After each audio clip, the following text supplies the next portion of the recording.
bilo na liniji cilja i onih 10 sekundi bonifikacije je 44. Iako i danas triumfuje, to će biti skoro ceo minut prednosti gde praktično mislim da nema gde to sutra da izgubi Kristof.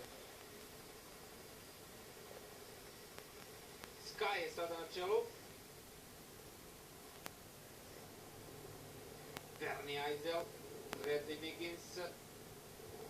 Tu mislim da je još i Christian Knies ispred, pa onda Viviani.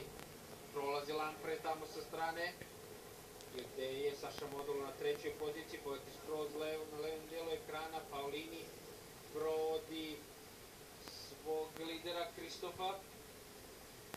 Sledeća krivina će biti, rekao bih, najvažnije i zato se guraju tu da prođu, da budu na vrhu.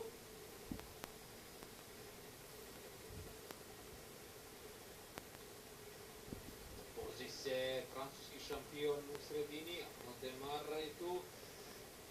Guardini mislim da je tu iza stane. Erik Pistrom imamo skroz desno. Skaćuše, treba da promeni stranu, guranje glavama ovde. Glakat.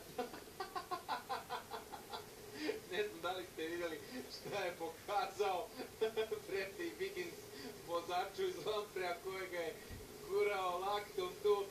Evo sada kilometar do cilja taj baner, ovde se sada razlači grupa, ubace, evo vraća nam režiser, ovde gura ruku.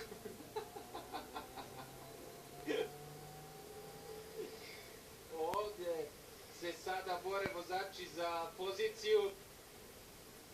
Kakvo guranje.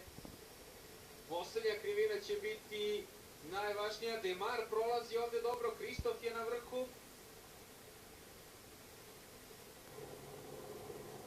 Jedan od Franse dežurbo za 400 metara do cilja. Ima još jedna krivina. Modolo je na odličnoj poziciji. Modolo na trećoj poziciji ovde. Izlazi. Kristof je odmah iza njega. Arnaud Démare. Da vidimo sada ko otvara prvi sprint. Kristof kreće prvi u sprintu u sredini u liderskoj majici. Saša Modolo sa njegove leve strane. Viviani prolazi pored barijera. Može li pored Kristofa? 50 metara do cilja. Niko ne može Norvežanina da prestigne.